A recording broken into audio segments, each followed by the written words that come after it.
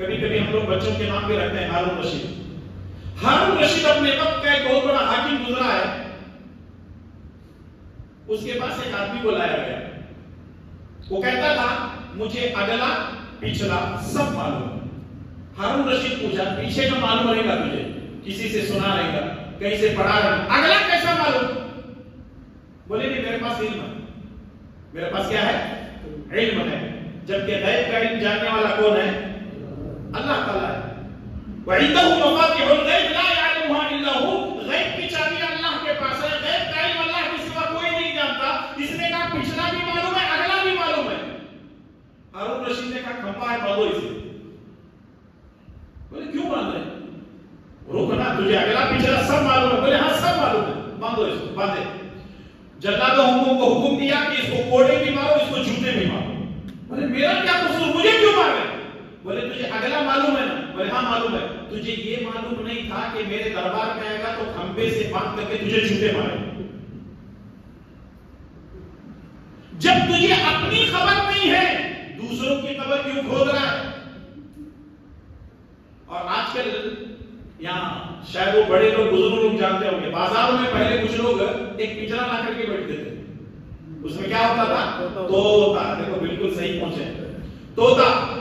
انہیں الٹی لنگی الٹا شرٹ پہن کو بیٹھتا تھا. اچھا جب آپ جائیں گے اس کے پاس, میری شادی نہیں ہوئی, میری نو, میری وہ مشکل ہے, یہ مشکل ہے, وہاں سے ایک گیٹ کھولتا, طوطا نکلتا, کچھ پیپرز رہتے وہ نکال کر کے اس کے سامنے رکھ کر کے پھر طوطا اپنا جو ہے وہ جام وغیرہ کھا لیتے, آرام سے بیٹھے رہتا تھا. یہ کھولنا شروع کرتا پتا اس کے اندر, ہاں تیری شادی بھی, تیرے بچے بھی, تیرا وہ مسئلہ تیرا. ارے بھائی شادی نہیں ہوئی, میری مشکلیں کہاں سے لے کے آ رہا؟ یعنی اس کو خود کچھ نہیں معلوم ہوتا ہے اور پھر اس طریقے سے ڈیپریشن کو یہاں کرنے لگتا ہے.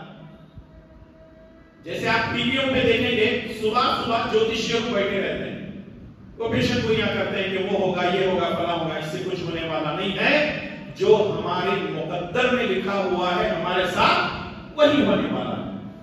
مقدر کا لکھا مٹتا نہیں آنسو بہانے سے, جو ہونا ہے وہ ہو کر رہے گا کسی بہانے سے. تو اس لیے اللہ کی ذات پر بھروسہ رکھیں. وقت ہو رہا ہے, اذان ہونے والی ہے, تو اس لیے اپنی بات کو میں ختم کرنے جا رہا ہوں. کتنی باتیں آپ کے سامنے ہیں؟ 4 باتیں ہیں. اگر اللہ نے توفیق دی پھر دوبارہ آنا ہوا تو بقیہ چیزیں انشاءاللہ تعالیٰ آپ کے سامنے میں پیش کروں گا. میں آپ سے دوبارہ وہ گنوانا چاہتا ہوں. نمبر 1, نیکیوں کو برباد کرنے والے اعمال میں سے پہلی چیز کیا ہے؟ شرک. نمبر 2, بدعت. نمبر 3, احسان کرنے کے بعد احسان جتلانا. نمبر 4, جادوگروں اور کاہنوں کو کے پاس جانے کی وجہ سے ہماری نیکیاں برباد ہو سکتی ہیں. اللہ تبارک و تعالیٰ سے دعا ہے کہ رب العالمین مجھے اور آپ تمام کو اس کے احکامات پر عمل کرنے کی توفیق عطا فرمائے. اللہ اور اس کے رسول صلی اللہ علیہ وسلم کی اطاعت کرنے کی توفیق عطا فرمائے. اللہ ہمیں جو بیمار ہیں ان کو شفاء کاملہ عاجلہ عطا فرما, جو پریشان حال ہیں ان کی پریشانیوں کو دور فرما, جب تک ہمیں زندہ رکھ سلام پر زندہ رکھ اور خاتمہ بالخیر فرما. آمین. وصلی اللہ علی نبینا محمد وعلی آلہ وصحبہ اجمعین. السلام علیکم ورحمۃ اللہ وبرکاتہ.